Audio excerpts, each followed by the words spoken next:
दोस्तों सोचिए आप अपने पुराने दोस्तों के साथ एक मज़ेदार रोड ट्रिप पर हैं। सब कुछ बढ़िया चल रहा है, हंसी मजाक हो रहा है, लेकिन अचानक वो ट्रिप एक भयानक दुस्वप्न बन जाए तो? आज के इस एक्सप्लेनर में हम एक ऐसी ही रोंगटे खड़े कर देने वाली सच्ची घटना पर बात करने वाले हैं, जो शुरू तो एक खुशी भरे रीयूनियन से होती है, लेकिन बहुत ही जल्द घने जंगल में जिंदगी और मौत की लड़ाई में बदल जाती है। सवाल ये है, क्या होता है जब हमारी शहरी भागदौड़ और हमारी बेपरवाही का सीधा टकराव पहाड़ों की उन प्राचीन अदृश्य शक्तियों से होता है? मतलब जब शहर के तौर तरीके और पहाड़ों की आत्माएं आमने सामने आती हैं, तो अंजाम क्या हो सकता है? ये सवाल इस पूरी घटना का सबसे मुख्य आधार है। अब आगे बढ़ने से पहले जरा इस पैटर्न को समझिए। पूरे भारत में ना अलग अलग तरह की लोक कथाएं हैं। जैसे बिहार में लोग पनडुब्बा से डरते हैं, कर्नाटक में नालेबा का खौफ है और महाराष्ट्र में खबीस या चकवा। लेकिन जब बात उत्तराखंड की आती है तो मामला बिल्कुल अलग और खतरनाक हो जाता है। वहां मासान, आचरी और ब्रह्म राक्षस जैसी शक्तियों का जिक्र बार बार आता है। इससे हमें पता चलता है कि उत्तराखंड के पहाड़ों में खतरा एक अलग ही स्तर का हो सकता है। तो ये कहानी शुरू होती है 27 मई 2024 को। शाम के करीब 7 बज रहे थे।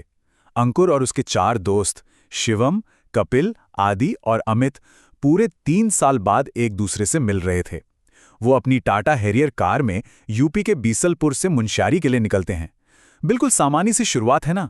किसी को कोई अंदाजा नहीं था कि आगे उनके साथ क्या होने वाला है। ये देखिए चीजें कितनी तेजी से बेकाबू हुईं। शाम 7 बजे वो निकले, रात 10:15 बजे वो जंगल में रुके। फिर 1:30 बजे उनकी कार बंद पड़ गई। 2:30 बजे उन्हें एक अजनबी की चेतावनी मिली और सुबह 5:30 बजे जाकर उनका बचाव हुआ। हम इसी टाइमलाइन के हिसाब से इस पूरी घटना को समझेंगे कि कैसे हर बीतते घंटे के साथ उनका खौफ बढ़ता चला गया।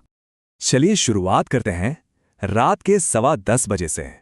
खटीमा का घना जंगल। ये बीसलपुर और बनबसा के बीच का एक 18 किलोमीटर लंबा एकदम सुनसान जंगल था। कार बस इसलिए रुकी क्योंकि उनके दोस्त आदि को बाहर जाना था। लेकिन अजीब बात यह हुई कि आदि 10 मिनट तक वापस ही नहीं आया। जब दोस्त उसे ढूंढने गए तो देखा वो जंगल की तरफ बस एकटक घूरे जा रहा है। और पता है उसने क्या कहा? वो बोला कि उसे वहां एक बहुत ही खूबसूरत लड़की दिख रही है जो मुस्कुरा रही है, जबकि बाकी चारों को वहां दूर दूर तक कोई इंसान, कोई लड़की नजर नहीं आ रही थी। यहीं से खतरे की पहली घंटी बज चुकी थी। अब यहां आम लोग क्या करते? वहां से भाग जाते, है ना? लेकिन उन्होंने एक बहुत बड़ी गलती कर दी। वो आधी के पीछे पीछे जंगल के अंदर जाने वाले एक बहुत ही संकरे छिपे हुए रास्ते पर चल पड़े। कुछ 50 मीटर अंदर जाने पर बड़ी बड़ी घास के बीच उन्हें एक पुराना सुनसान घर दिखा और उसकी जो सामने की दीवार थी ना, वो कोयले जैसी बिल्कुल काली थी। आओ, कोई हमसे मिलने यहां आया है। शिवम ने जब उस कोयले जैसी काली दीवार की तरफ ध्यान से देखा तो वहां सफेद रंग से ठीक यही बात लिखी हुई थी। जरा सोचिए, आधी रात का वक्त, मीलों लंबा सुनसान जंगल, एक खंडर और उसकी दीवार पर लिखा यह संदेश। सच मानिए, ये पढ़कर उन सबकी रूह कांप गई और फाइनली उन्होंने वहां से भागने का फैसला किया। रात के 12 बज चुके थे। वो नौलापानी गांव में एक जगह रुके। वहां का नजारा एकदम अलग था। एक तरफ 4 दोस्त चाय पीते हुए आदि का मजाक उड़ा रहे थे, बस अपना डर भगाने के लिए, और दूसरी तरफ आदि की मानसिक हालत बिगड़ती जा रही थी। वो एक खाली कुर्सी को देखकर कह रहा था कि वही लड़की वहां बैठी है और उसे बुला रही है। वो बार बार चलती कार का दरवाजा खोलने की कोशिश कर रहा था। और फिर आता है रात का 1:30 बजा, जब वो सच में उस घने अंधेरे में फंस गए। चुरनी इलाके की एक खड़ी चढ़ाई पर कपिल, जो गाड़ी चला रहा था, उसे अचानक लगा जैसे गाड़ी आगे ही नहीं बढ़ रही। ऐसा लग रहा था मानो कोई बहुत भारी चीज गाड़ी को पीछे की तरफ खींच रही हो। और कुछ ही देर में कार पूरी तरह से बंद पड़ गई। उन्होंने मदद के लिए एक स्थानीय मैकेनिक को फोन किया। रात के 2 बजे उस मैकेनिक ने जो कहा वो डराने वाला था। उसने कहा, शीशे बंद रखना और अगर कोई वहां से गुजरे तो गाड़ी से बाहर मत निकलना, चाहे कुछ भी हो जाए। मतलब साफ था कि जंगल के बाहर कुछ ऐसा था जो इंसान तो बिल्कुल नहीं था। डर के उस भयानक माहौल में रात के 2:30 बज रहे थे। अचानक एक बुजुर्ग जोड़े की कार उनके पास आकर रुकती है। वो करीब 60 साल के अंकल थे।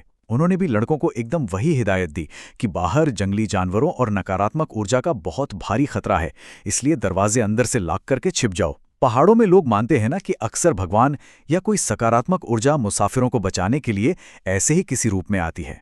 लेकिन इसके तुरंत बाद रात के 2:45 पर जो हुआ वो सबसे भयानक था। आत्मा का कब्जा। इतनी चेतावनियों के बावजूद आदि अचानक बोलने लगा कि उसका दम घुट रहा है और उसे हवा चाहिए। जैसे ही वो बाहर निकला, दोस्तों ने नोटिस किया कि वो किसी से बहुत ही धीमी आवाज में बात कर रहा है, और ताज्जुब की बात ये थी कि वहां से एक लड़की की भी आवाज आ रही थी।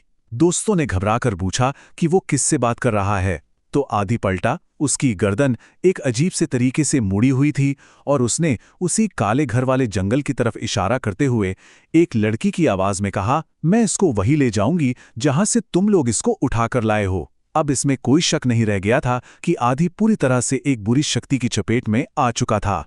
अब देखिए कि उन्होंने अपनी जान कैसे बचाई।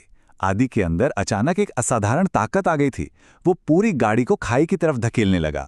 दोस्तों ने बिना 1 सेकंड गवाए डैशबोर्ड से बजरंगबली की मूर्ति निकाली, उसे एक तौलिए में लपेटा और पीछे से जाकर एक माला की तरह उसे आदि के गले में डाल दिया। उनकी इसी तुरंत सोची गई तरकीब ने उन्हें उस पल बचा लिया। वो तौलिया गले में पड़ते ही आदि भयानक तरीके से चीखने लगा और फिर बेहोश होकर गिर पड़ा। बुरी तरह डरे हुए दोस्तों ने उसे गाड़ी में खींचा, सारे दरवाजे लॉक किए और सुबह 5:30 बजे मैकेनिक के आने तक उस बंद कार में लगातार भजन गाते रहे। जब आपके पास कोई रास्ता ना बचे ना, तब बस आस्था का ही सहारा होता है। सुबह मैकेनिक के आने के बाद इस पूरी खौफनाक रात का एक ऐसा अलौकिक सबक सामने आया जिसने सबको हिलाकर रख दिया। मैकेनिक ने उनकी हालत देखकर उन्हें तुरंत पिथौरागढ़ के पास एक सिद्धेश्वर हनुमान मंदिर भेज दिया। वहां के पुजारी ने उन्हें शांत तो किया, लेकिन साथ ही एक रोंगटे खड़े करने वाला खुलासा भी किया। पुजारी ने कहा कि खतरा टला नहीं है, वो शक्ति अभी भी मंदिर के ठीक बाहर इंतजार कर रही है। और पता है क्यों? क्योंकि आदि अनजाने में उस आत्मा की कोई चीज अपने साथ उठा लाया था।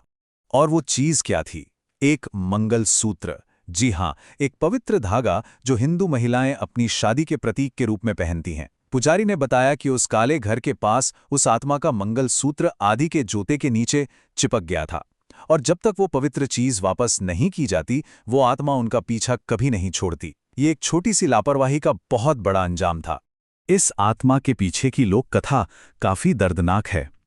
कहते हैं कि सालों पहले वहां एक मोटरसाइकिल एक्सीडेंट में एक पति पत्नी की मौत हो गई थी। पति की आत्मा को तो शांति मिल गई, लेकिन वो महिला उसी जंगल में फंस गई। वो आज भी वहां भटकती है, एक नए साथी की तलाश में, और आदि बस अनजाने में उसका शिकार बन गया था। अब जान बचाने का सिर्फ एक ही रास्ता था। उन्हें अपने पूरे डर को मारकर वापस उसी घने जंगल और उस कोयले जैसी काली दीवार वाले खौफनाक घर के पास जाना पड़ा।